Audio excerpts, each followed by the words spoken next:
तो इसके बाद हम बात करते हैं फटीक पे, है ना।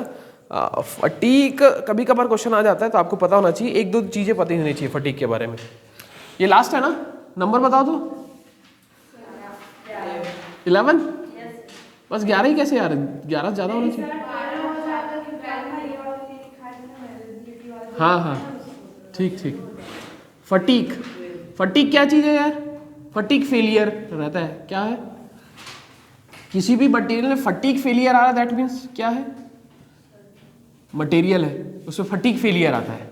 तो फेलियर तो अब मैंने आपको अच्छे समझाया है, फेलियर समझा दिया है, ये सब बेसिक चीजें आपको पता होना चाहिए। फेलियर मतलब टूट जाना, और टूटे का, और ऑब्वियस सी बात है फेलियर की बात करें तो जब कोई मटेरियल में एक्सटर्नल लोड लगेगा तभी तो टूटना उठना, तभी तो फेलियर की चर्चा करेंगे हम। सुनो मेरी बात, तो फेलियर का मतलब टूट जाना। और दूसरा, अगर मॉस में हम बात करें, अरे मॉस ही पढ़ रहे हैं ना, सोम पढ़ रहे हैं, मॉस सोम। और दूसरा ये बियॉन्ड इलास्टिक लिमिट चले जाना। क्यों? दैट मीन्स तुम कहां आ गए? प्लास्टिक डिफॉर्मेशन में अगर आ गए, तुम लोड लगा के तो उस मटेरियल के कहां पर आ गए? Plastic deformation. दैट मीन्स तुम्हारा मटेरियल क्या हो गया? परमानेंट। अगर क्या हो गया? डिफॉर्म हो गया, टूटा नहीं है लेकिन परमानेंट, उसका शेप क्या हो गया? चेंज, तो भी क्या माना जाएगा? फेल। तीसरा मैंने बताया कि किसी भी मटेरियल का एक स्ट्रेंथ होता है, उसमें भी हम फैक्टर ऑफ सेफ्टी निकाल के क्या निकालते हैं? परमिसिबल वर्किंग डिजाइनिंग, बताया था कि नहीं? ये स्ट्रेस, इससे काम करते हैं। उससे एक्सीड अगर हो जाओ, दैट मीन्स वर्किंग, हाँ एक ही सब, एक ही चीज है वर्किंग जिसमें हम काम करते हैं, जिस स्ट्रेस में किसी मटेरियल का, वर्किंग स्ट्रेस बोल दो, वर्किंग स्ट्रेस बोलो, या फिर परमिसिबल, कितना परमिट करना है, परमिसिबल स्ट्रेस से अगर एक्सीड हो जा रहा है। क्या एक्सीड हो जा रहा है सर? अरे मेरे भाई, जो भी तुम्हारे पास एलिमेंट है, जो भी तुम्हारे पास एलिमेंट है, शाफ्ट है, कॉलम है, बीम है, उसमें जो स्ट्रेस अगर आ रहा है वो उस जिस मटेरियल का वो बना है उसके परमिसिबल और वर्किंग स्ट्रेस से अगर ज्यादा आ जाएगा उसका स्ट्रेस, ये ऐसा थोड़ी फेल हो गया, फेल तो ऐसे होगा, ऐसे तो सेफ हो जाएगा। ये जो इसके अंदर जो स्ट्रेस जनरेट हो रहा है, स्ट्रेस जो जनरेट हो रहा है, अब चाहे बीम हो, चाहे शाफ्ट हो, चाहे कॉलम हो, जो भी हो, उसमें जो स्ट्रेस जनरेट हो रहा है अगर वो ज्यादा आ जाए तो मटेरियल क्या माना जाएगा? फेल। ये 3 तरीके से आपको समझ में आना है, सिर्फ टूट जाना ही फेलियर नहीं है, ठीक है। तो यहां पर एक और फेलियर है, फटीक फेलियर। इसका क्या मतलब है? ये मटेरियल जो है वो फटीक फेलियर हो गया उसमें।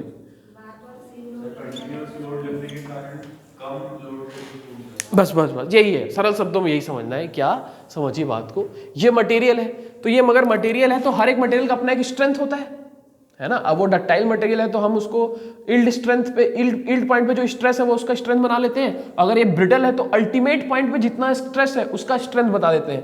अगर ये समझ, इतना तो जानते हो ना, ब्रिटल मटेरियल का स्ट्रेंथ बताना है तो अल्टीमेट पॉइंट पे जो स्ट्रेस है वो उसका स्ट्रेंथ, उससे उसका स्ट्रेंथ बताते हैं। और अगर डक्टाइल है तो, ये बार बार बता दिया हूँ, डक्टाइल है तो इल्ड पॉइंट पे जितना स्ट्रेस है उससे उसका स्ट्रेंथ बताते हैं, इतना आपको मालूम है। तो मान के चलिए ये आपके पास डक्टाइल है, डक्टाइल में भी अगर माइल्ड स्टील है तो माइल्ड स्टील का बताओ यार। अभी तुमने माइल्ड स्टील का ई बताया था मुझे, कितना बताया था? 200 गीगापास्कल। अब मुझे बताओ कि माइल्ड स्टील का अल्टीमेट नहीं, इल्ड स्ट्रेस कितना होता है के आसपास? Yes, 250 megapascal. तुमको याद है कि नहीं? ये 250। और अल्टीमेट पॉइंट कितना होता है इसका? 450 के आसपास। यस, वेरी गुड, सही बोल रहा हूँ, 450 मेगापास्कल। सुन रहे हो मेरी बात? अल्टीमेट तो 450 होता है, लेकिन एक डक्टाइल है माइल्ड स्टील, तो डक्टाइल है माइल्ड स्टील तो उसका स्ट्रेंथ किस स्ट्रेस पे बताया जाता है? इल्ड स्ट्रेस पे। तो ये 250 मेगापास्कल इसका क्या है? इल्ड स्ट्रेंथ है। सुन रहे हो? 250 इस मटेरियल का इल्ड स्ट्रेंथ है, ध्यान देना। ये माइल्ड स्टील कहीं पर लगा है वर्किंग में, है ना, वर्किंग, दैट मीन्स भाई कोई भी मटेरियल है तो कहीं पर तो लगाओगे ना उसको, किसी स्ट्रक्चर में लगाओगे, कहीं तो लगाओगे, स्टीयर में लगाओगे, कहीं तो लगाओगे। तो ये मटेरियल जहां भी लगा होगा वहां पर अगर साइक्लिक लोडिंग आ रहा है, कैसी लोडिंग आ रही है? साइक्लिक लोडिंग स्टैटिक लोडिंग है कि डायनेमिक लोडिंग है? डायनेमिक। स्टैटिक कहने का मतलब टाइम के साथ लोड का चेंज ना होना, डायनेमिक कहने का मतलब टाइम के साथ लोड का क्या होना? चेंज होना। तो अगर ये मटेरियल जो कि माइल्ड स्टील का है और वो साइक्लिक लोडिंग से सब्जेक्टेड है, बस बात यही है, बस खत्म हो गया। अगर कोई भी मटेरियल, अभी मैंने माइल्ड स्टील का एग्जांपल लिया है, साइक्लिक लोडिंग से सब्जेक्टेड है। साइक्लिक लोडिंग दैट मींस उसमें बहुत सारा हो सकता है, साइक्लिक लोडिंग में बहुत सारे टाइप्स होते हैं। क्या पता 0 और सिग्मा मतलब जीरो और प्लस स्ट्रेस आ रहा हो, पॉजिटिव स्ट्रेस आ रहा हो, फिर जीरो फिर पॉजिटिव आ रहा हो, या जीरो निगेटिव स्ट्रेस आ रहा हो, कंप्रेसिव स्ट्रेस आ रहा हो, प्लस मतलब टेंसाइल, मतलब साइकिल चल रहा है, एक बार कुछ नहीं लग रहा है, फिर टेंसाइल लग रहा है, फिर कुछ नहीं लग रहा है, ये तो साइक्लिक लोडिंग है। या फिर एक बार जीरो लग रहा है, एक बार कंप्रेसिव लग रहा है, एक बार जीरो लग रहा है, एक बार कंप्रेसिव लग रहा है, या एक बार कंप्रेसिव एक बार टेंसाइल लोड लग रहा है, एक बार कंप्रेसिव लोड लग रहा है, एक बार टेंसाइल लोड लग रहा है, एक बार कंप्रेसिव लोड लग रहा है। तो ये पहले समझो, ये क्या लोडिंग कहलाता है? Cyclic loading. और स्ट्रेस कंसंट्रेशन ज्यादा है, मतलब ऐसा नहीं है कि ऐसे लोड लगा रहे हैं, उंगली वाला लोड लगा रहे हैं, इससे क्या होगा यार, इससे कुछ थोड़ी ना होगा। साइक्लिक लोडिंग तो लगा रहे हैं, ऐसे लगा रहे हैं, ऐसे लगा रहे हैं, इससे कुछ होगा क्या? स्ट्रेस कंसंट्रेशन जो है ना चाहिए वो भी ज्यादा होना चाहिए, और दूसरा किससे सब्जेक्टेड होना चाहिए? साइक्लिक लोडिंग से। दो तीन चीजें हैं जो हम इस पर चर्चा करेंगे, फटीग फेलियर कब होगा। तो पहला तो स्ट्रेस कंसंट्रेशन ज्यादा हो, और दूसरा वो जो स्ट्रेस है वो किस नेचर का हो? साइक्लिक लोडिंग का हो, कांस्टेंट नहीं हो।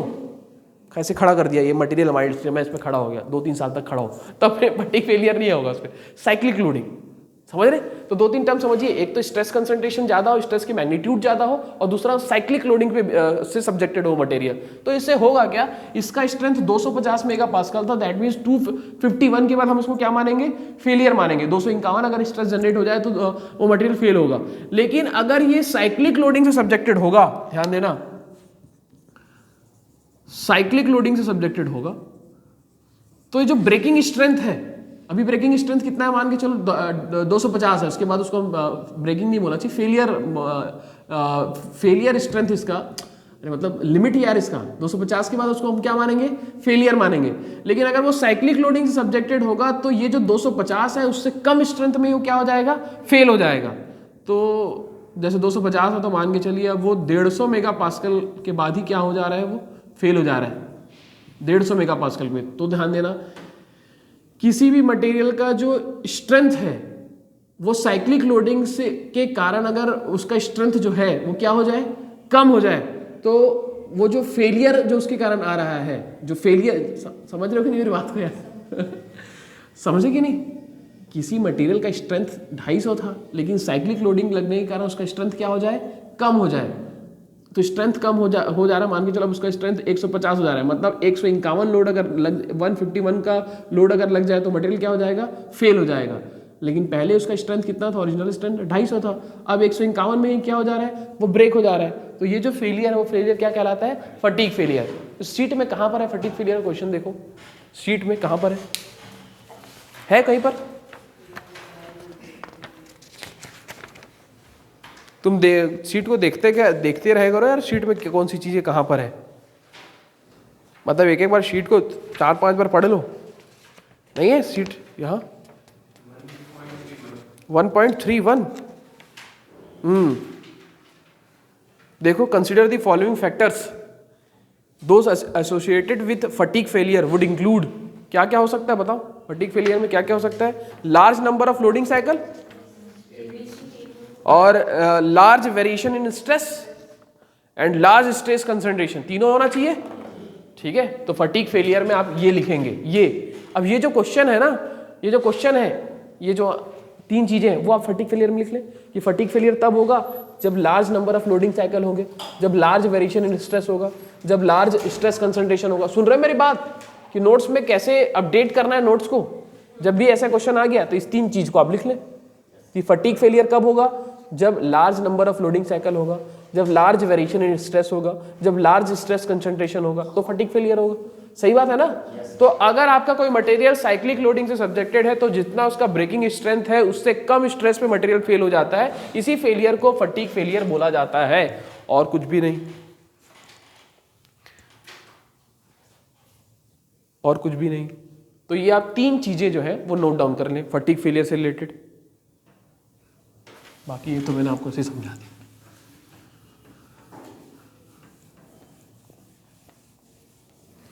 तो जब भी आप क्वेश्चन बनाएं और कोई आपको नया टर्म यूज दिखता हुआ दिखे वहां पर, तो उसको तुरंत अपने नोटबुक में आप जो है वो नोट डाउन कर लें। तब वो जब रिवाइज करेंगे तो आप वो बुक नहीं खोल पाएंगे कोई न्यूमेरिकल वाला, ऑब्जेक्टिव वाला, आप सिर्फ नोट्स को ही रिवाइज करेंगे, तो उससे वो चीज पकड़ में आ जाएगी। जैसा मैं बोल रहा हूं वैसा करना, आपका नोट्स भी बहुत बेहतरीन बनेगा और सारी चीजें कवर भी हो जाएंगी।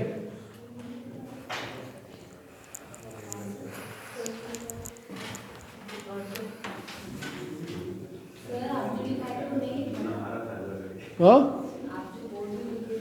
अरे वो इसी को लिख लो ना, वो तो अच्छा लिखा है। ये ना आज आपको वो नोट्स भेज दूंगा, उसमें सब लिखा हुआ है।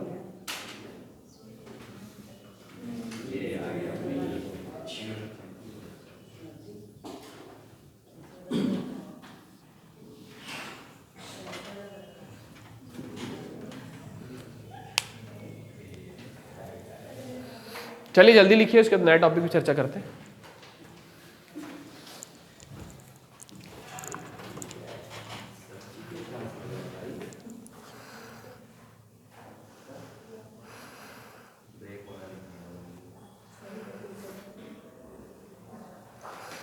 लिख लिया? चलें आगे बढ़े।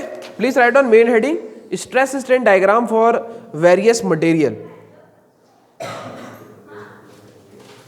Stress strain diagram for various material, लिखो इसको।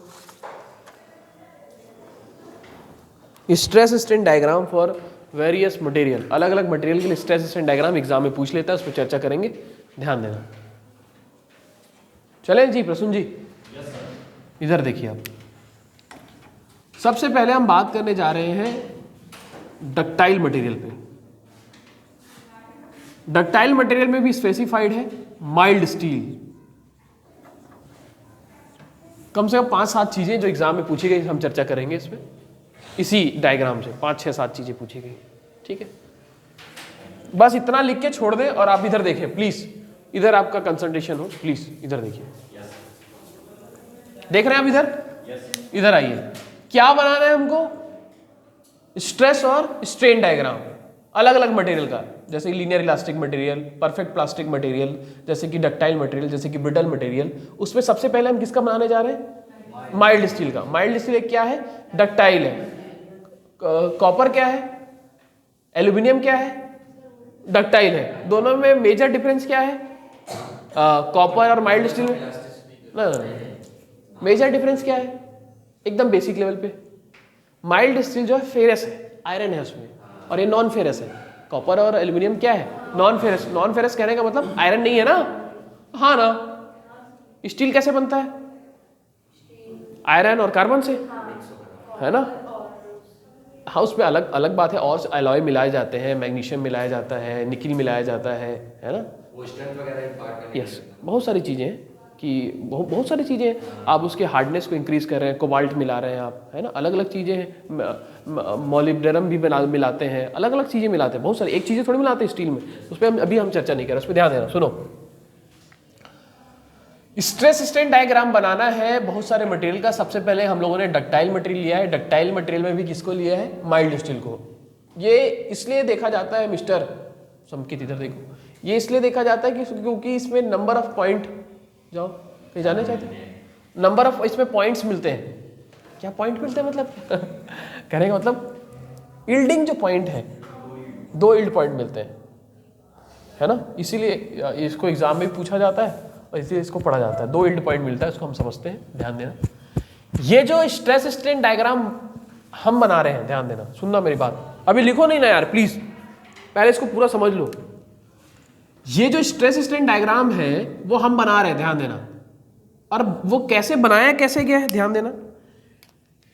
ये यूटीएम मशीन में इसका टेस्ट हुआ है, यूटीएम मशीन में, यूनिवर्सल टेस्टिंग मशीन में टेंसाइल टेस्ट हुआ है। किसका? माइल्ड स्टील का, ध्यान देना। और कल मैंने आपको बताया था कि यूटीएम मशीन में जब टेंसाइल टेस्ट होगा सपोज माइल्ड स्टील का, तो जो ग्राफ मिलेगा वो कौन सा ग्राफ होगा? लोड एंड डिफॉर्मेशन का, है ना? अब ये हम लोगों ने दूसरे मशीन से, या फिर ऑब्वियस बात है मशीन से ही बनाया, हाथ से तो नहीं बनाया, दूसरे मशीन से हम लोगों ने स्ट्रेस स्ट्रेन डायग्राम बनाया। लेकिन यूटीएम मशीन में जब अभी आप देखेंगे तो किसमें ग्राफ मिलता है? लोड और डिफॉर्मेशन में। पहला क्वेश्चन जो एग्जाम में आया हुआ है ना? यूटीएम मशीन में जो ग्राफ मिलता है वो किसमें मिलता है? लोड और डिफॉर्मेशन। अब सुनना मेरी बात, तो ये जो स्ट्रेस स्ट्रेन डायग्राम बना रहे हैं वो कैसे बना रहे हैं, किसका बना रहे हैं? सबसे पहली बात तो माइल्ड स्टील का। कैसे बना पा रहे हैं? During tensile test.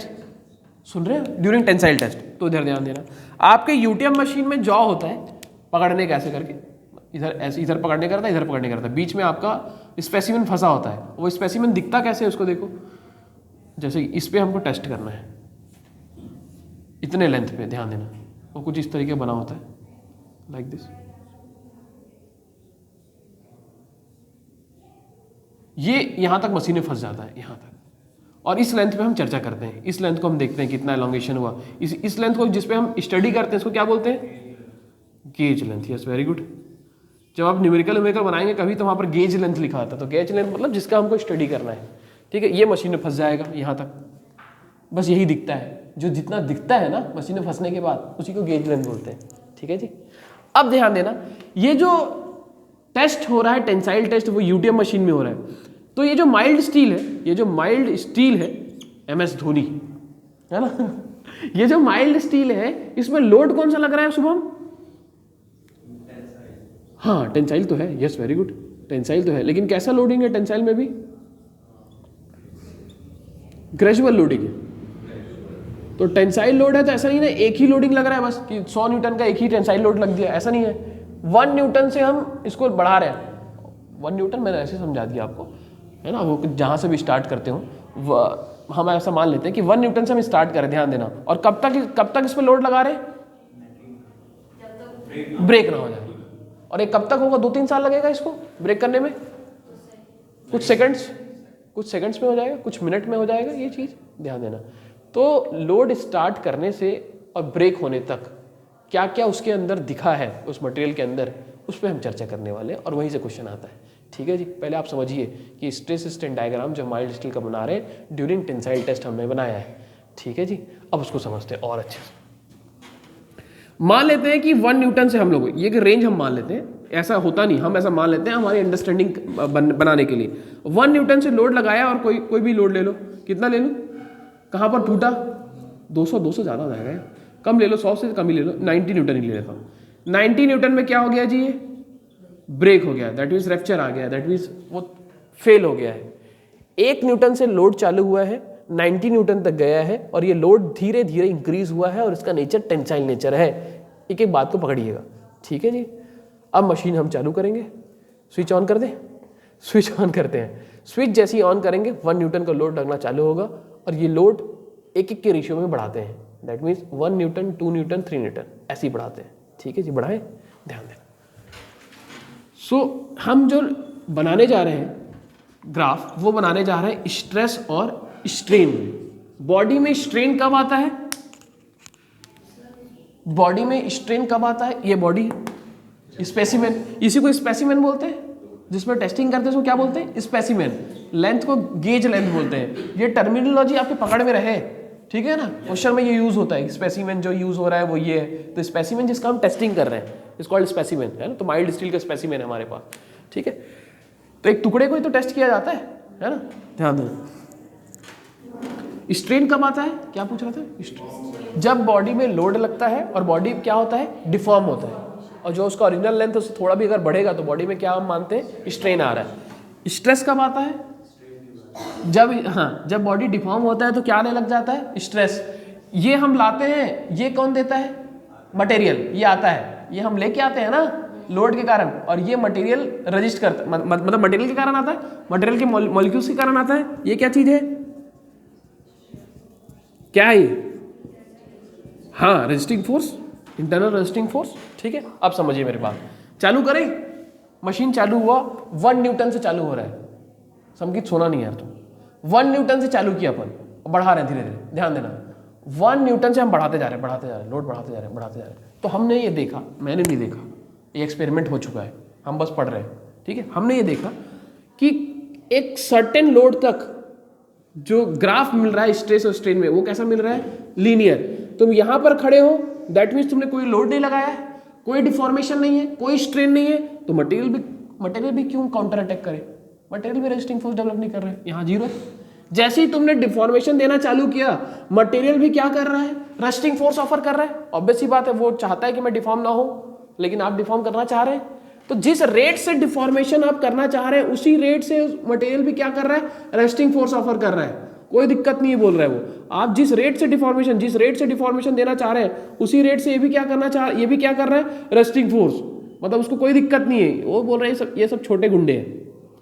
जो लोड लग रहे हैं, जो बाहर से लोड लग रहा है, एक्सटर्नल लोड, वो मटेरियल सोच रहा है ऐसा कुछ नहीं है यार, इसके पास कोई शक्ति नहीं, जितना वो स्ट्रेन दे रहा है उतना मैं उसको रोक भी पा रहा हूँ। यहाँ तो मटेरियल फेल ही नहीं होगा, जिस रेट से डिफॉर्मेशन हो रहा है उसी रेट से स्ट्रेस मजे से आ रहा है। मटेरियल को भी कोई टेंशन ही नहीं है, वो उसको नहीं मालूम है कि इसके पास बहुत शक्ति है, मशीन है, उसको थोड़ी ना मालूम है। मटेरियल को अभी तक नहीं मालूम है कि वो मशीन है, अभी वो जो लोड लगा रहा है उसको वो आराम से रजिस्ट कर पा रहा है, और जिस रेट से डिफॉर्मेशन और उसी रेट से वो रजिस्टिंग फोर्स भी ऑफर कर रहा है। उसके पास मटेरियल के पास बहुत शक्ति है, ये लगाया, डिफॉर्म किया, उसने रजिस्ट कर दिया, कोई दिक्कत नहीं है, ध्यान देना। तो यहाँ पर समझिए, लेकिन ये सब जो होगा, जो मटेरियल का भ्रम है वो टूटेगा भी कुछ देर बाद, ध्यान देना। ये जो लीनियर लाइन गया है वो एक सर्टेन लोड तक गया है, तो उसका रेंज हम ऐसा एक्चुअल में होता नहीं, हम समझने के लिए हम मान रहे हैं। कितना मान ले? 10 न्यूटन मान लेते हैं, ध्यान देना। 10 न्यूटन, 1 न्यूटन से 10 न्यूटन तक क्या हुआ है, जिस रेट से बॉडी में डिफॉर्मेशन आया है एक्सटर्नल लोड, टेंसाइल लोड लगाने के कारण, उसी रेट से मटेरियल में भी क्या आ रहा है, रेजिस्टिंग फोर्स डेवलप हो रहा है, दैट मींस स्ट्रेस आ रहा है। तो ये जो लाइन है वो कैसे मिलेगा स्ट्रेस स्ट्रेन डायग्राम में? लीनियर लाइन मिलेगा। तो ये जो पहला पॉइंट मिला उसको मैं ए नाम दे रहा हूं, ध्यान देना, पॉइंट ए। पॉइंट ए, ये कौन सा पॉइंट कहलाता है, बोलो? Proportionality point. और ये जो पूरा रेंज है यहां से लेकर 10 न्यूटन तक का जो रेंज है, 1 न्यूटन से 10 न्यूटन तक का रेंज है, इसको हम क्या बोलेंगे? प्रोपोर्शनैलिटी रेंज या फिर प्रोपोर्शनैलिटी लिमिट। क्यों?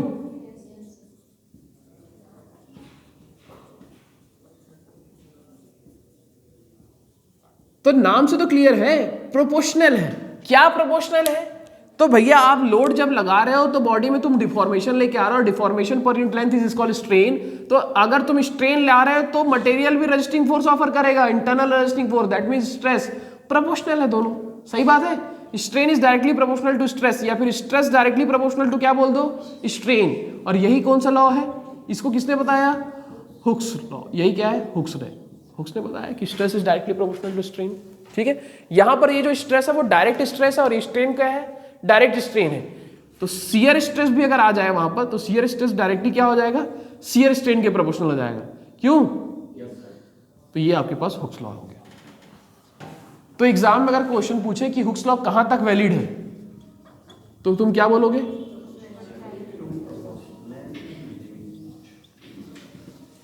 तो हुक्स लॉ कुछ थोड़ी ना बोल रहा है, बस ये बोल रहा है कि stress is directly proportional to strain. उसको हम लोगों ने अच्छे से समझा। अगर प्रोपोर्शनैलिटी लिमिट नहीं दिया तो तुम कहां तक जाओगे? इलास्टिक लिमिट तक। ठीक है जी, 10 न्यूटन तक का बात समझ में आ गया। इधर देखिए, ये इसमें कब तक लोड लगना है? 90 न्यूटन तक। अब ध्यान दो, 90 न्यूटन तक हम समझ रहे हैं, ध्यान देना। अरे देखते हो कि नहीं यार, तुम बात ज्यादा करते हो। इधर आओ, ये कौन सा लिमिट है बताओ यार?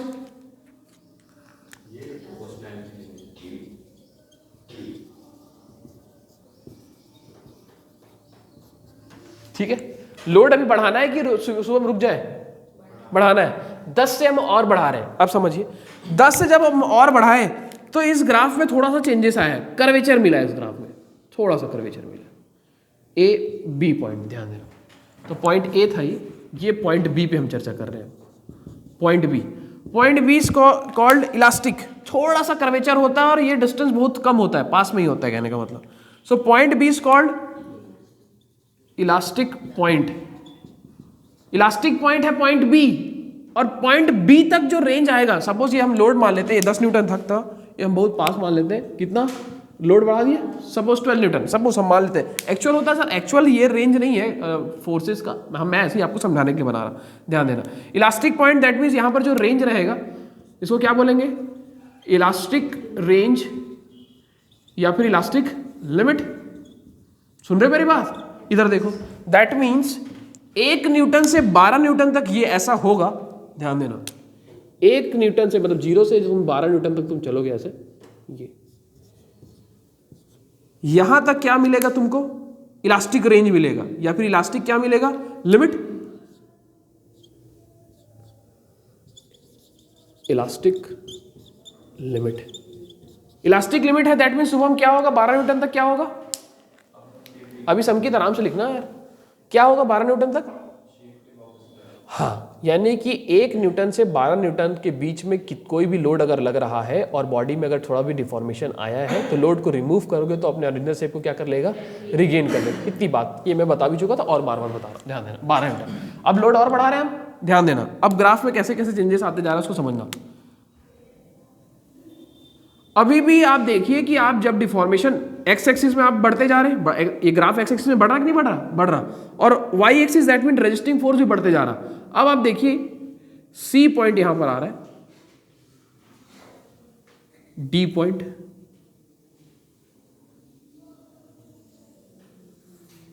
ध्यान देना, सी पॉइंट जो है उसके बाद आप देख रहे हैं कि डिफॉर्मेशन तो बढ़ रहा है, स्ट्रेन तो बढ़ रहा है, स्ट्रेन तो बढ़ ही रहा है, यहां पर इतना था, आगे तो बढ़ते जा रहा है ना, लेकिन आप देख रहे हैं कि जो रेजिस्टिंग फोर्स है वो क्या होने लग रहा है, कम होने लग रहा है। उसको मतलब समझते क्या होता है, ध्यान देना।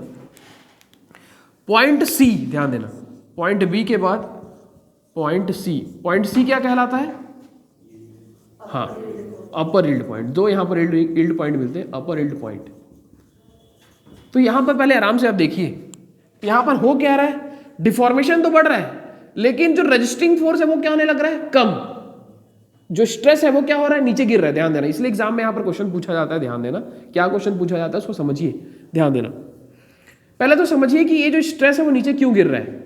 ये स्ट्रेस जो है दैट मीन्स रेजिस्टिंग फोर्स जो है वो नीचे क्यों गिर रहा है, और रेजिस्टिंग फोर्स कौन ऑफर कर रहे हैं, मटेरियल के मॉलिक्यूल्स, है ना। ये जो रेजिस्टिंग फोर्स है, स्ट्रेस हम कौन ऑफर कर रहा है, मटेरियल के मॉलिक्यूल्स ना। हाँ तो बोलो, हाँ। इससे हो यहाँ पर होता क्या है, ध्यान देना। अब जब आप फोर्स लगा रहे हैं 12 न्यूटन के बाद सपोज यहाँ पर तुम 15 न्यूटन तक पहुंच गए, सपोज मान लेते हैं अपर यील्ड पॉइंट पे, लोड तो हम बढ़ाते ही जा रहे हैं। 15 न्यूटन के बाद जब तुम पहुंचे तो ये मॉलिक्यूल्स अपना स्पेस जो है वो छोड़ रहे हैं।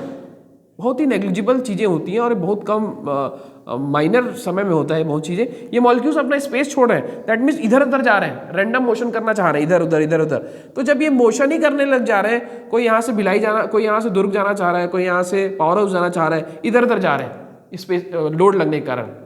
समझते हो ना यार, जब कोई आक्रमण होता है लोग भागते हैं ना, पिक्चर में आप देखा है जब भी कोई डाकू आता है तो गांव वाले भागने लग जाते हैं, शूटिंग होता है देखते हैं ना जब भी कोई आता है, कोई इधर से उधर जाता है, कोई इधर से उधर जाता है, नहीं देखा? कोई भी पिक्चर देख लो, कोई भी आता है डाकुओं को, लोग भागने लग जाते हैं कोई आ रहा है करके वैसे ही मॉलिक्यूल जो है अपना स्पेस छोड़ रहे हैं, ध्यान देना। तो ये जो मॉलिक्यूल्स जहां पर सेटअप थे वही तो रेजिस्टिंग फोर्स ऑफर कर रहे थे, वही तो स्ट्रेस ऑफर कर रहे थे। अब वो अपना स्पेस क्या कर रहे हैं, छोड़ रहे हैं। तो जब स्पेस छोड़ रहे हैं तो ये क्या होने लग जा रहा है, स्पेस जब वो छोड़ रहे हैं तो रेजिस्टिंग फोर्स ऑफर नहीं कर पाएंगे ना। तो रेजिस्टिंग फोर्स ऑफर नहीं कर रहे, दैट मीन स्ट्रेस की वैल्यू क्या होने लग जाती है, नीचे गिरने लग जाती है, ध्यान देना। यील्डिंग का मतलब क्या हो रहा है, यील्डिंग का मतलब ध्यान देना, यील्ड का मतलब होता है, बार बार मैं यही लिखता हूं और यही सबसे अच्छा है, स्पेस प्रोवाइड फॉर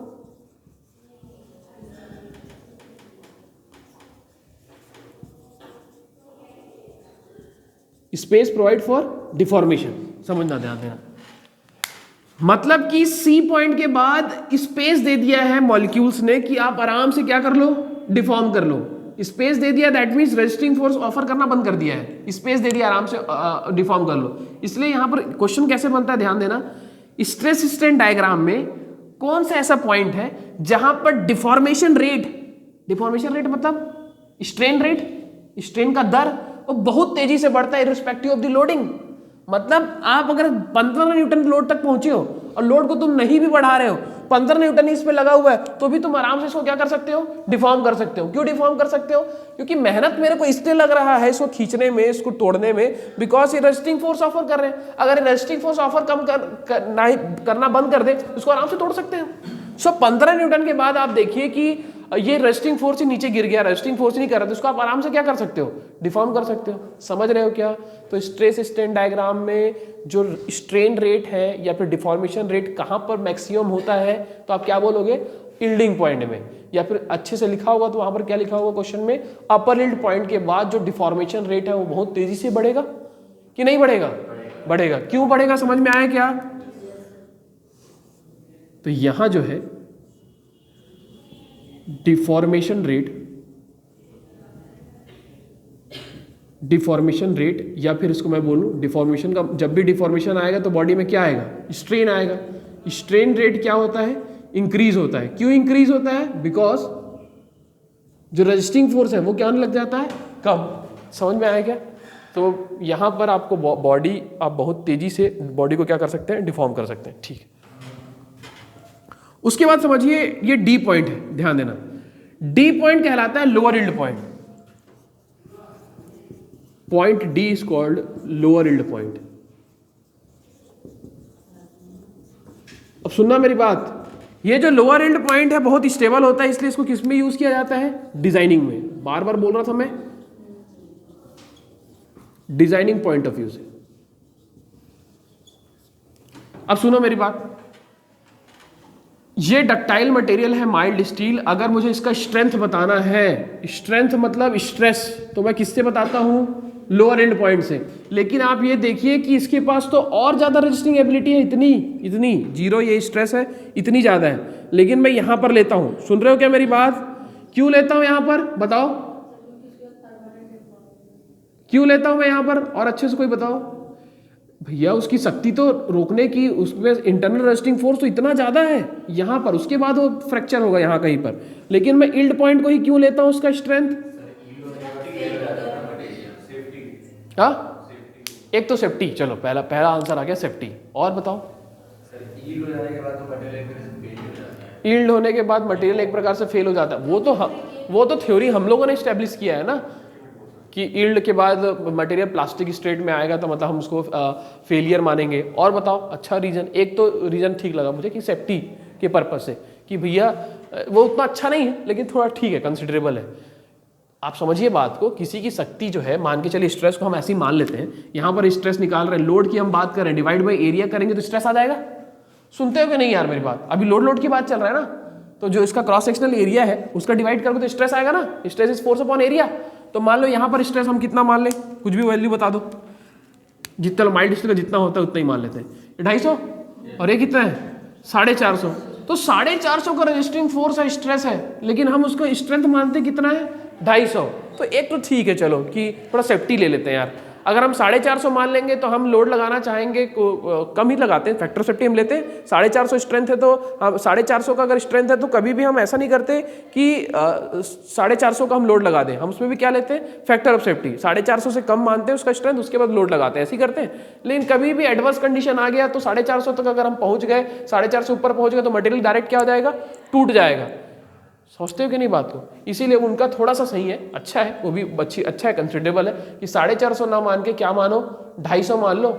लेकिन उतना अच्छा नहीं है, अप्रोप्रिएट आंसर नहीं है, लेकिन ठीक है 450 मत मानो, 250 मानो, 250 उसका स्ट्रेंथ मानो, उसमें भी फैक्टर ऑफ सेफ्टी निकालो, मतलब 250 से और कम करो, फिर उसको मान के डिजाइनिंग करो, मटेरियल आपका बहुत सेफ रहेगा। और अच्छा रीजन कोई बताए,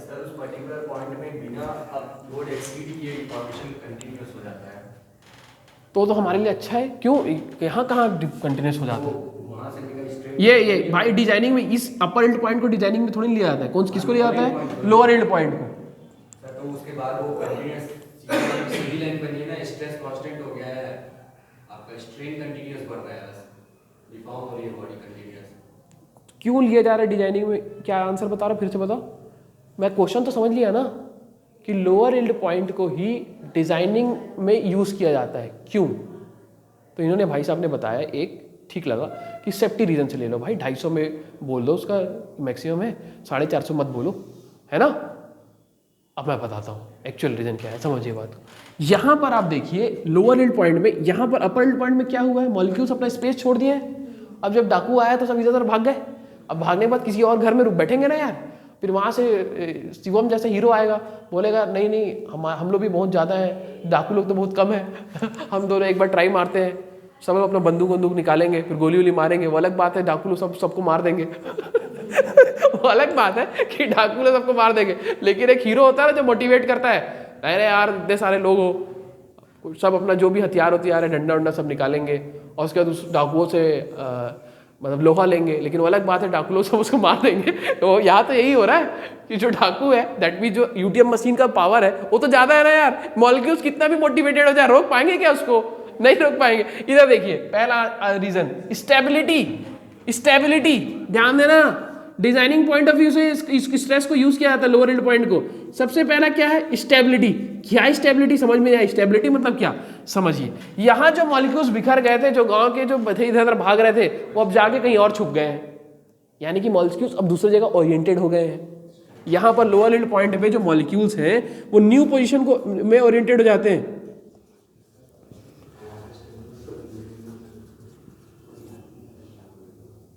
न्यू ओरिएंटेशन ऑफ मॉलिक्यूल्स। सुनो सुनो सुनो, पहली बात तो समझिए स्टेबिलिटी है कि कैसी स्टेबिलिटी है, वो लोग भाग के दूसरे जगह स्टेबल हो गए हैं। अब समझ लो, अब उसके बाद जैसे ही शुभम ने उनको मोटिवेट किया, जो भी बंदूक जो भी था सब उन्होंने ले लिया। मतलब समझिए इसके बाद से स्ट्रेस क्या हो रहा है, बढ़ रहा है, यानी कि रजिस्टिंग फोर्स क्या हो रहा है, बढ़ेगा। सो लोअर यील्ड पॉइंट ऐसा पॉइंट है, पूरे जितने भी पॉइंट मिल रहे हैं उसमें सबसे स्टेबल है, क्योंकि इसके बाद रजिस्टिंग एबिलिटी क्या होती है, और बढ़ती है, और सबसे ज्यादा बढ़ती है। इसी के बाद से तो अब अल्टीमेट पॉइंट आया है। अभी तक तो कम आ रहा था, अभी तक तो कम ही है ना। इसके बाद से ही तो क्या हो रही है, बढ़ रही है, उसकी शक्ति और अच्छे से दिख रही है, गांव वाले की शक्ति और अच्छे से दिख रही है ना। समझ रहे हैं? अभी तक कहां दिख रही थी, डाकू आए तो सब भाग रहे थे ना, या फिर थोड़ा बहुत रजिस्ट कर रहे थे बोल बोल के। समझ रहे हो? सो लोअर यील्ड पॉइंट में क्या होता है, मॉलिक्यूल्स फिर से ओरिएंटेड हो जाते हैं और एक बार और रजिस्टिंग फोर्स लगाते हैं, और वो जो रजिस्टिंग फोर्स होता है, जो मोटिवेटेड वाला रजिस्टिंग फोर्स होता है, वो सबसे ज्यादा होता है। That means lower yield point के बाद ही रजिस्टिंग फोर्स बढ़ता है। इसको स्ट्रेन हार्डनिंग, उस पर भी हम चर्चा करेंगे, ध्यान देना। थोड़ा बहुत समझ में आया? यही बात है और कुछ थोड़ी सी बात है। इस पॉइंट के बाद इसकी स्ट्रेंथ और ज्यादा बढ़ती है, लोअर यील्ड पॉइंट के बाद। समझ रहे हैं? कम नहीं होती है, बढ़ती है, क्योंकि रेस्टिंग फोर्स बढ़ रहा है, मतलब रेस्टिंग फोर्स का बढ़ना मतलब स्ट्रेस का बढ़ना, रेस्टिंग फोर्स स्ट्रेस, और स्ट्रेस का बढ़ना मतलब स्ट्रेंथ का बढ़ना। समझाया ना? स्ट्रेंथ मतलब स्ट्रेस ना, स्ट्रेस मतलब इंटरनल रेस्टिंग फोर्स ना। सो लोअर यील्ड पॉइंट के बाद जो है स्ट्रेंथ बढ़ता है मटेरियल का, बोल सकता हूं लोअर यील्ड पॉइंट के बाद स्ट्रेंथ बढ़ रहा है, क्योंकि स्ट्रेस बढ़ रहा है। स्ट्रेस मतलब इंटरनल रेस्टिंग फोर्स। समझ में आया कि नहीं आया? सो इसीलिए इस पॉइंट को, क्योंकि इस पॉइंट के बाद मटेरियल का resisting force that means stress, that means strength बढ़ता है। आपको दिख भी रहा है ग्राफ में, मैक्सिमम तक पहुंच जाता है। इसलिए स्टेबिलिटी, ये समझ में आया? स्पेस फिर से मॉलिक्यूल दूसरे का ओरिएंटेड हो जाते हैं, स्टेबिलिटी आ गई, और स्टेबिलिटी अगर आई तो रजिस्टिंग फोर्स बढ़ जाएगा। समझ में आया? इसलिए डिजाइनिंग पॉइंट ऑफ व्यू से इसको सेलेक्ट किया गया है। समझ में आया? डक्टाइल मटेरियल में जितने भी होंगे जो जनरली फेरस होते हैं, दैट मीन्स आयरन कंटेंट वाले होते हैं, उसमें यील्ड पॉइंट देखने को मिलता है। नॉन फेरस में नहीं देखने को मिलता। कॉपर में देखने को मिलता है क्या यील्ड पॉइंट? नहीं। एल्यूमिनियम में देखने को मिलता है क्या यील्ड पॉइंट? नहीं। तो उसके लिए भी व्यवस्था है, अभी मैं बताऊंगा, उसके बारे में आऊँगा। ठीक है जी। मॉलिक्यूल्स फिर से और दूसरे का ओरिएंटेड हो गए। अब समझिए बात को, ये कौन सा पॉइंट है? B point. अरे बोलो ना, बी कौन सा पॉइंट है? Elastic point. Yes, elastic point है। इसके बाद से ना ये जो पॉइंट है बहुत ही कम डिस्टेंस पे होते हैं। इसके बाद से तुम ये बोल सकते हो कि कौन सा स्टेट चालू हो चुका है? प्लास्टिक स्टेट चालू हो चुका है। ध्यान देना, प्लास्टिक स्टेट चालू हो चुका है। तो इधर देखिए, ये तो बहुत ही छोटे पॉइंट होते हैं, उतने इसमें चर्चा नहीं होती इसमें।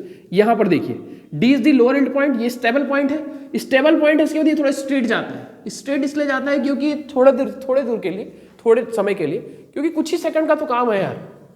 लगाया लोड, टूट गया, इतने समय का काम, थोड़ी देर का ही काम है मान के चलिए।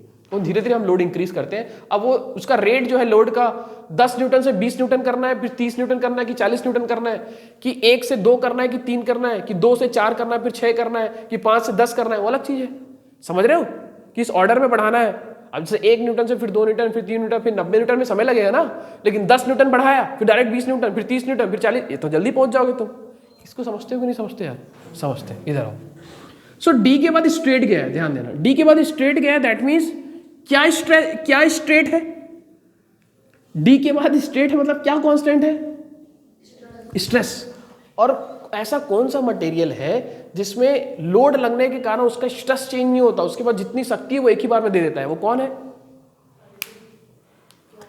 फिर से बोलता हूं, यहां पर स्ट्रेट है, स्ट्रेट लाइन गया है, ये स्ट्रेट है, मतलब क्या कांस्टेंट है? स्ट्रेस कांस्टेंट है। ये लाइन अगर स्ट्रेट है दैट मींस स्ट्रेस कांस्टेंट है। तो कौन सा है? और लोड तो हम बढ़ाते जा रहे हैं। अभी हम यहाँ पर 15 न्यूटन लिखा है तो लोड तो और बढ़ते जा रहा। ये और मान लेते हैं, यहाँ पर लोड को मान लेते हैं 20 न्यूटन तक पहुंच गए अपन, है ना? लोड तो बढ़ते ही जा रहा। तो यहाँ पर ये स्ट्रेट है, तो ये स्ट्रेट है, मतलब स्ट्रेस जो है वो कांस्टेंट है, और तुम लोड लगाते जा रहे हैं। तो ऐसा कौन सा मटेरियल है जिसमें स्ट्रेस कांस्टेंट आता है? जब वो लोडिंग से सब्जेक्टेड हो, है ना, उसमें डिफॉर्मेशन आ रहा हो, उसमें स्ट्रेन आ रहा हो, लेकिन जो उसका स्ट्रेस है that means internal resisting force वो मटेरियल कांस्टेंट रखता है। ऐसा कौन सा मटेरियल है? जो क्वेश्चन नहीं समझे क्या यार? Perfect plastic material. अगर कोई परफेक्ट प्लास्टिक मटेरियल है तो उसमें स्ट्रेस का वैल्यू क्या रहता है, कांस्टेंट। उसमें कितना डिफॉर्मेशन आ रहा है उससे मतलब नहीं है तुम, ये डिफॉर्मेशन, ये रेजिस्टिंग फोर्स, ऐसा बनता है परफेक्ट प्लास्टिक मटेरियल का स्ट्रेस स्ट्रेन डायग्राम। समझ रहे हैं? उसमें स्ट्रेस की वैल्यू क्या रहती है, constant. So upper and lower and point के बाद ये जो मटेरियल है वो कैसे बिहेव करता है कुछ समय के लिए as a perfect plastic material. उसमें स्ट्रेस की वैल्यू क्या है, कांस्टेंट। समझ रहे हो मेरी बात? थोड़े समय के लिए ध्यान देना, सब चीज थोड़े थोड़े समय के लिए हो रहे हैं आप। तो यहाँ पर वो परफेक्ट प्लास्टिक, लेकिन मैं ये बोलना चाह रहा कि इलास्टिक लिमिट के बाद जब हम आगे बढ़ रहे हैं तो सब कौन सा रेंज है, प्लास्टिक रेंज ही है ना? सुनते हो कि नहीं बात को? हाँ ध्यान देना, ये प्लास्टिक रेंज, ये रेंज क्या कहलाएगा, परफेक्ट प्लास्टिक रेंज। मैं लिख भी देता हूँ यहाँ पर।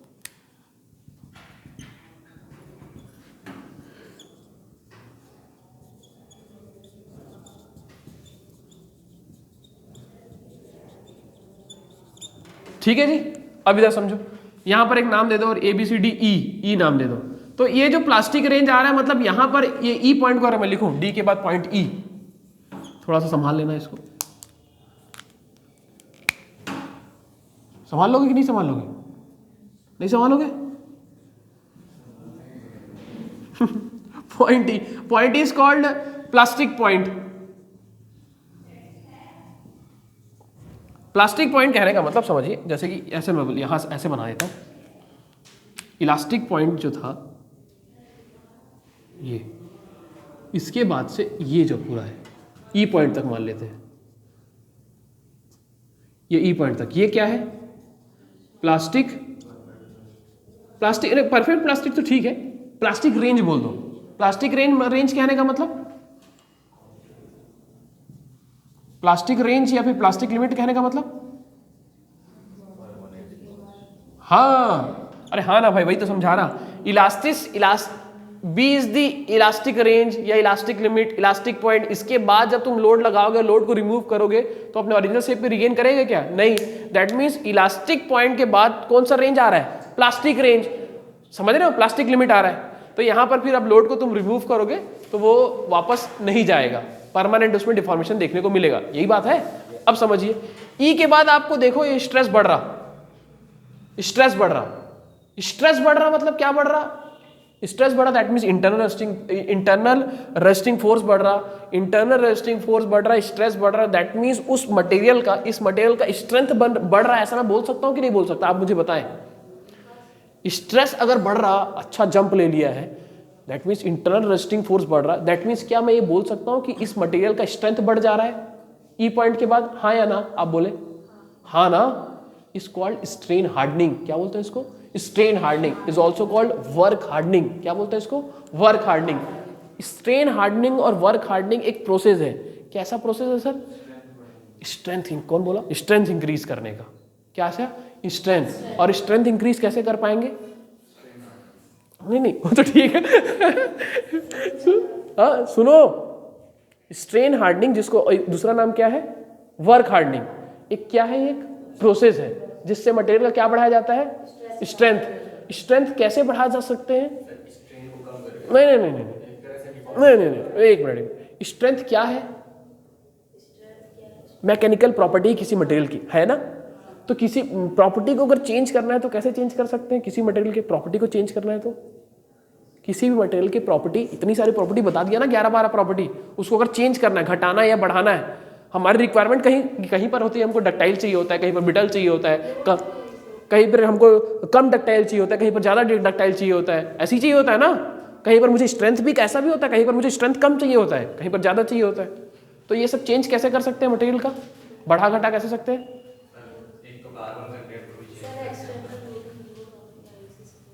है कार्बन कंटेंट करके, लेकिन हम यहाँ पर मटेरियल, जो हमारा मटेरियल बन गया उसी पे हमको काम करना है। अब फिर से इनिशियल लेवल पे जाके उसमें कार्बन कंटेंट को कम करके ऐसा नहीं करना है भाई। कैसा कर सकते हैं?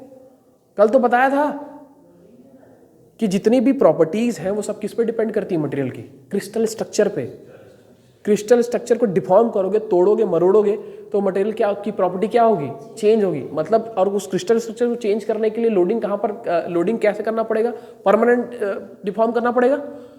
अरे है ना, प्लास्टिक रेंज पे लाना पड़ेगा। कुल मिला के मैं ये बोलना चाह रहा हूँ, स्ट्रेन हार्डनिंग और वर्क हार्डनिंग एक ऐसा प्रोसेस है जिससे स्ट्रेंथ बढ़ता है। स्ट्रेंथ एक मैकेनिकल प्रॉपर्टी है, ध्यान देना। तो स्ट्रेंथ कैसे बढ़ता है? उस मटेरियल को क्या करके? परमानेंट डिफॉर्म करके। समझ रहे हो यार? प्लास्टिक स्टेट में लाके उसको परमानेंट डिफॉर्म करके अब उसका, अरे जो हैमर लोग करते हैं ना, ब्लैक स्मिथ लोग, क्या नाम है, लोहार लोग, पीट पीट के उसका स्ट्रेंथ इंक्रीज करते हैं ना, परमानेंट डिफॉर्मेशन लेके आते हैं कि नहीं आते? ध्यान देना। तो ये एक प्रोसेस है जिससे स्ट्रेंथ बढ़ाया जाता है किसी भी मटेरियल को परमानेंट डिफॉर्म करके। परमानेंट डिफॉर्म करोगे तभी तो उसका क्रिस्टल स्ट्रक्चर चेंज होगा, तभी तो उसकी प्रॉपर्टी चेंज होगी। तो स्ट्रेंथ तो एक प्रॉपर्टी है ना, मैकेनिकल प्रॉपर्टी। उसको चेंज करने के लिए उसको तोड़ना पड़ेगा, लोडिंग अनलोडिंग करना पड़ेगा बार बार। ऐसे ही लिखा होगा बुक में, कभी भी आप देखोगे, बॉडी जब लोडिंग और अनलोडिंग से सब्जेक्टेड रहता है तब उसका स्ट्रेन हार्डनिंग होता है। दैट मीन्स उसका स्ट्रेस बढ़ता है, समझना। तो यहाँ पर अलग से कोई प्रोसेस थोड़ी ना कर रहा है। अभी चालू किया मशीन और टूट गया, उसके बीच में तुमको ये, हमको ये देखने को मिला, इसी के बीच में चालू किया और इसको चालू किया मशीन और बंद टूट गया है, उसी के बीच में हमको ये देखने को मिला है कि ये स्ट्रेस बढ़ रहा है। तो ये स्ट्रेस अगर बढ़ रहा है तो इतने डिस्टेंस को हम क्या बोलते थे? ये जो इस रेंज को स्ट्रेन हार्डनिंग। तो सर यहाँ पर हम लोडिंग अनलोडिंग कर रहे हैं क्या? अरे यहाँ लोडिंग अनलोडिंग नहीं कर रहे हैं, लेकिन हमको स्ट्रेन हार्डनिंग, हमको मालूम है कि स्ट्रेन हार्डनिंग करके हम उसका स्ट्रेंथ बढ़ाते हैं। किसी मटेरियल का स्ट्रेंथ बढ़ाते हैं मतलब क्या बढ़ता है? स्ट्रेस बढ़ेगा। तो इसी यहाँ पर हम लोगों ने ये देखा कि ई पॉइंट के बाद ये जो इसमें स्ट्रेस में ग्रेजुअली इंक्रीज हुआ, तो ई से लेकर, एक और नाम दे दो, ई के बाद क्या आता है यार? ई के बाद आ जाएगा एफ। तो हम लोगों ने ये देखा कि इस पॉइंट और इस पॉइंट के बाद स्ट्रेस बढ़ रहा है, तो इसको हम लोगों ने नाम दे दिया। क्या नाम दे दिया? Strain hardening. यहां पर तुम लोडिंग अनलोडिंग नहीं कर रहे हो, समझ रहे हो क्या? यहां पर वो टेक्निक नहीं लगा रहे हो, लेकिन हमको मालूम है कि एक टेक्निक होता है जिससे स्ट्रेंथ बढ़ता है, जिससे रेजिस्टिंग फोर्स बढ़ने लग जाता है। तो यहां पर हम लोगों ने देखा कि यहां पर स्ट्रेस बढ़ रहा है, इसलिए यहां से ई और डी को, ई और एफ के बीच को नाम क्या दे दिया? Strain hardening. समझ रहे हो कि नहीं समझ रहे हो? तुम यहाँ स्ट्रेंथ थोड़ी बढ़ा रहे हो, लेकिन तुमको ये दिख रहा है कि मटेरियल के अंदर ऐसा हो रहा है कि स्ट्रेस बढ़ रहा है, तो तुमने उसका नाम दे दिया। क्या नाम दे दिया? Strain hardening. स्ट्रेन हार्डनिंग में क्या बढ़ता है? स्ट्रेस। तभी तो इंटरनल रेजिस्टिंग फोर्स बढ़ेगा, तभी तो उसका स्ट्रेंथ बढ़ेगा। समझ में आया कितनी बात? अब समझिए, ई के बाद जब तुम एफ में आ गए, लोड बढ़ गया, यहाँ पर क्या होता है 30 न्यूटन आ गया हो, और यहाँ पर आ गया 90 न्यूटन तक आप आ गए। ध्यान देना, तो ये कौन सा पॉइंट है? Ultimate point. यस, कहाँ लिखो यार मैं? Point F. Point F is called ultimate point. अब शुभम को छोड़ के जितने गांव वाले थे सब मर गए। अब शुभम मरा है, शुभम को बस गोली मारना है, खत्म, पूरा गांव में कब्जा है ना यार। सो अल्टीमेट पॉइंट है। अल्टीमेट पॉइंट कहने का मतलब वो मैक्सिमम लोड जो बियर कर सकता है ना, वो कितना है? 90 न्यूटन। इससे थोड़ा भी एक्सीड अगर कर जाओगे तो मटेरियल क्या हो जाएगा? फेल हो जाएगा। ध्यान देना, तो 90 न्यूटन से थोड़ा भी अगर जाओ आप आगे बढ़ जाओगे, ध्यान देना, ये अल्टीमेट पॉइंट है। 90 न्यूटन नहीं लेते इसको, मान लेते हैं अपन 88 मान लेते हैं थोड़ा सा, और 90 न्यूटन के बाद वो फ्रैक्चर हो जाएगा, ऐसा मान लेते हैं। ठीक है जी, इधर ध्यान दो। एफ के बाद क्या आएगा यार? G7। तो जी पॉइंट क्या कहलाएगा? पॉइंट अभी लिखना मत, जब मैं बोलूंगा तब लिखना। Point G is called fracture point. अभी 2-3 चीजें बची हुई है, तुम लिखने लग जाते हो बस। फ्रैक्चर पॉइंट या फिर रैप्चर पॉइंट।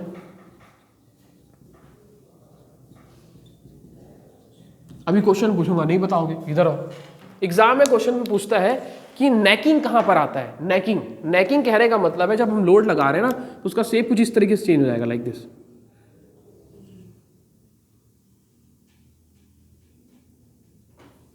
है ना, ये है नेकिंग। एग्जाम में क्वेश्चन में पूछता है कि जो माइल्ड स्टील है वहां पर नेकिंग कौन से पॉइंट पे देखने को मिलता है? तो कौन से पॉइंट देखने को मिलता है? ऐसा लिख के आएगा, एफ और जी नहीं बोलता, क्या बोलेगा?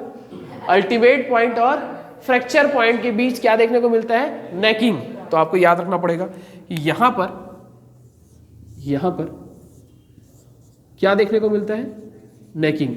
सब एग्जाम में क्वेश्चन पूछा गया है। नेकिंग कहाँ मिलता है? एग्जाम में क्वेश्चन पूछा गया है। स्ट्रेन हार्डनिंग कहाँ पर आएगा? तो आप बताना, प्लास्टिक स्टेट और अल्टीमेट पॉइंट के बाद स्ट्रेन हार्डनिंग देखने को मिलता है। एग्जाम में क्वेश्चन पूछ रहा है आपसे कि डिफॉर्मेशन रेट कब इंक्रीज होता है, तो आप बताना कि यील्डिंग पॉइंट, कभी कभी ऐसे यील्ड पॉइंट भी बोल देता है जनरली, मतलब अपर यील्ड पॉइंट भी लिखा है कई कई क्वेश्चन में, ऐसे यील्ड पॉइंट भी लिख देता तो भी इसको करेक्ट कर देना। अपर यील्ड पॉइंट बोला तो सही बात है और अच्छी बात है। अपर यील्ड पॉइंट के बाद डिफॉर्मेशन रेट बहुत तेजी से बढ़ता है क्योंकि रेजिस्टिंग फोर्स ही कम हो जाता है, सही बात है ना। अब सुनो एक और क्वेश्चन बचा इसमें, तुम लिखो मत अभी, इधर देखो।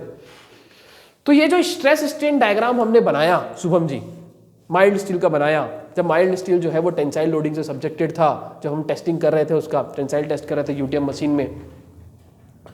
तो ये जो स्ट्रेस और स्ट्रेन है ये इंजीनियरिंग स्ट्रेस और इंजीनियरिंग स्ट्रेन है कि ट्रू स्ट्रेस और ट्रू स्ट्रेन है?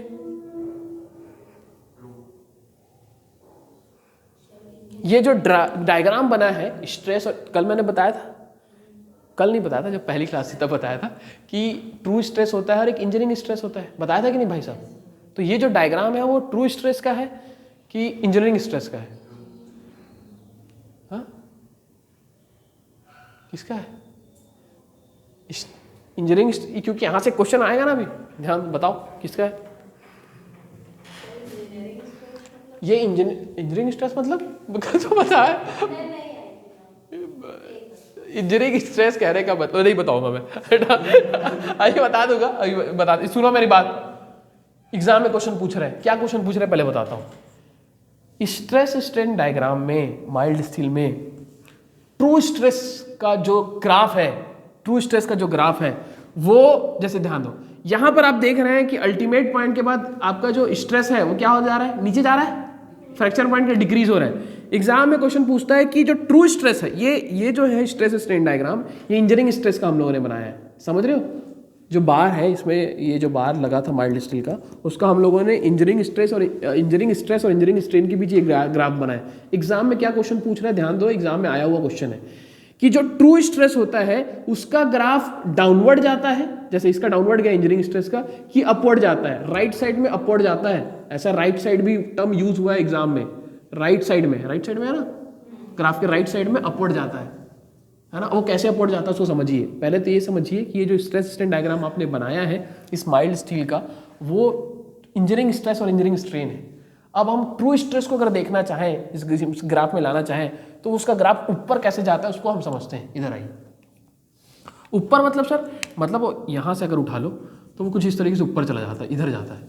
ये नीचे गया है ना, तो ये ऊपर जाता है। ये ऊपर कैसे जा रहा है इसको समझिए पहले।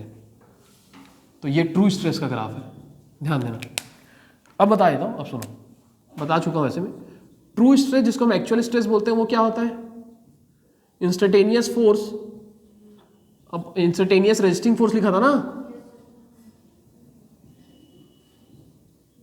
Upon instantaneous resisting area, yes या simply area, resisting area.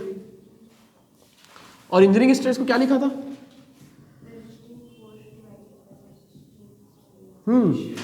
Very good.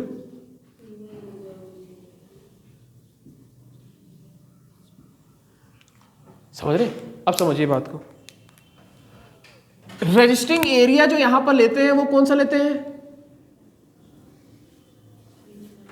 Engineering में बताया था ना, जो इंजीनियरिंग स्ट्रेस हम लेते हैं वहां पर जो हम रेजिस्टिंग एरिया लेते हैं वो ऑलवेज क्या लेते हैं? कांस्टेंट। अरे हाँ ना, बताया था कि नहीं? ओरिजिनल जो दिया रहता है बार का, जैसे ये बार था स्टार्टिंग में, जितना इसका क्रॉस सेक्शनल एरिया था वही वाला एरिया लेंगे। सुन रहे हो मेरी बात? इंजीनियरिंग स्ट्रेस जब हम निकालेंगे तो इसका जो स्टार्टिंग में जब टेस्ट चालू कर रहे थे उस समय जो क्रॉस सेक्शनल एरिया था वही लेंगे हमेशा, ध्यान देना। समझ रहे हो यार? ये कांस्टेंट होगा। तो अगर इन दोनों में अगर हम कंपेयर करें, इन दोनों में रेजिस्टिंग फोर्स तो दोनों का सेम है, मान के चलो रेजिस्टिंग फोर्स तो दोनों का सेम है। यहां अगर हमको ट्रू स्ट्रेस और इंजीनियरिंग स्ट्रेस में अगर हमको डिफरेंस देखना है या उन पे कंपैरिजन करना है तो हम डिनोमिनेटर पे देख रहे हैं। तो डिनोमिनेटर में एरिया है, इंजीनियरिंग स्ट्रेस में हमको कौन सा एरिया लेते हैं? ओरिजिनल एरिया, जो स्टार्टिंग में एरिया दिया था, क्रॉस सेक्शनल एरिया स्टार्टिंग में दिया था, वो तो हम वो कांस्टेंट रहता है, वो चेंज नहीं करते। लेकिन अगर हम ट्रू स्ट्रेस निकाल रहे हैं तो हम कौन सा एरिया लेते हैं? ओरिजिनल एरिया नहीं लेते। कौन सा लेते हैं? एट अ टाइम कितना एरिया है वो लेते हैं। तो अगर हम टेंसाइल टेस्ट कर रहे हैं तो जो इसका क्रॉस सेक्शन है, जो उसका सेक्शन है, वो धीरे धीरे क्या होते जा रहा है? कम। लेंथ बढ़ रहा है ना इसका, तो इसका क्रॉस सेक्शनल एरिया धीरे धीरे क्या होते जा रहा है? कम। तो अगर इसका एरिया कम होते जा रहा है तो ट्रू स्ट्रेस की वैल्यू क्या हो जाएगी? बढ़ेगी। तो इस ग्राफ में जो है वो upward side towards up side जो है, राइट साइड और अपवर्ड साइड जो है ट्रू स्ट्रेस का ग्राफ बनता है। ये भी एग्जाम में पूछा गया है। ठीक है जी। अब फिर से आइए एग्जाम में क्या क्या पूछा है उसको फिर से समराइज करते हैं, ध्यान देना। पहला एग्जाम में क्वेश्चन आता है स्ट्रेस स्ट्रेन डायग्राम कैसा बनेगा, तो आप इसको देख लीजिए, इसका एक स्क्रीनशॉट ले लीजिए अपने आंख से, पहला क्वेश्चन। दूसरा क्वेश्चन आता है इसके पॉइंट को सीक्वेंस में बताओ, तो पॉइंट में पहले क्या आता है, proportionality, elastic point, upper yield point, lower yield point, plastic point, ultimate point, fracture point. दूसरा क्वेश्चन सिर्फ डायग्राम नहीं पूछता आपको, सिर्फ क्या पूछता है, क्या बताओ, सीक्वेंस बताओ, अलग अलग पॉइंट दे देता है, ABCD नाम देता है, बताओ इसको सीक्वेंस बताओ। तीसरा क्वेश्चन आपको ये पूछेगा कि किस कहाँ पर जो डिफॉर्मेशन रेट है वो बहुत ज़्यादा होता है, तो आप क्या बताएंगे, या फिर क्वेश्चन में इल्ड पॉइंट लिखा होगा या फिर क्या लिखा होगा, अपर इल्ड पॉइंट। तो अपर इल्ड पॉइंट के बाद या फिर सिंपली इल्ड पॉइंट के बाद जो डिफॉर्मेशन रेट है वो बहुत तेजी से बढ़ता है, बिकॉज रेजिस्टिंग फोर्स कम हो जाता है। ठीक है ना जी। अगला क्वेश्चन वो पूछ रहा है कि नेकिंग कहाँ पर आता है, तो नेकिंग क्या बोलेंगे आप, अल्टीमेट पॉइंट और फ्रैक्चर पॉइंट के बाद। अगला क्वेश्चन, ये सब एग्जाम में पूछ चुका है, यस पूछ चुका है। अगला क्वेश्चन आपसे पूछ रहा है कि जो ट्रू स्ट्रेस जो है वो ऊपर साइड बनता है कि नीचे साइड बनता है, कि इसके जैसा नीचे साइड बैठता है, तो आप हमेशा माना अपवर्ड साइड जाता है, राइट साइड में अपवर्ड साइड जाता है। क्यों, क्योंकि ट्रू स्ट्रेस में जो एरिया लेते हैं वो एट अ टाइम लेते हैं, एट अ टाइम कितना एरिया है। तो जब हम इसका टेस्ट करते जा रहे हैं तो ट्रू स्ट्रेस मतलब वही तो हो गया एक्चुअल स्ट्रेस, तो एट अ टाइम कितना फोर्स है, एट अ टाइम कितना एरिया है। सो उस एरिया को जब तुम लोगे तो एरिया हमेशा कम होते जा रहा है, कम होते जा रहा है, तो ट्रू स्ट्रेस का ग्राफ ऊपर चला जाता है। ठीक है, तो ये 5-7 चीज़ें जो मैंने आपको बताई वो एग्जाम में क्वेश्चन पूछा गया है। आप समझ पा रहे होंगे हुक्स लॉ कहाँ तक वैलिड है, तो यहीं तक वैलिड है हुक्स लॉ, है प्रोपोर्शनैलिटी पॉइंट तक। ठीक है जी, थियोरेटिकली यहीं तक है, प्रैक्टिकली यहाँ तक ले लेते हैं। आप समझ पा रहे होंगे, और हमको जो मॉस में काम करना है वो यहीं तक करना है या फिर यहाँ तक करना है, सही बात है ना, इसके आगे तो हमको जाना नहीं है। ठीक है, लिख लीजिए।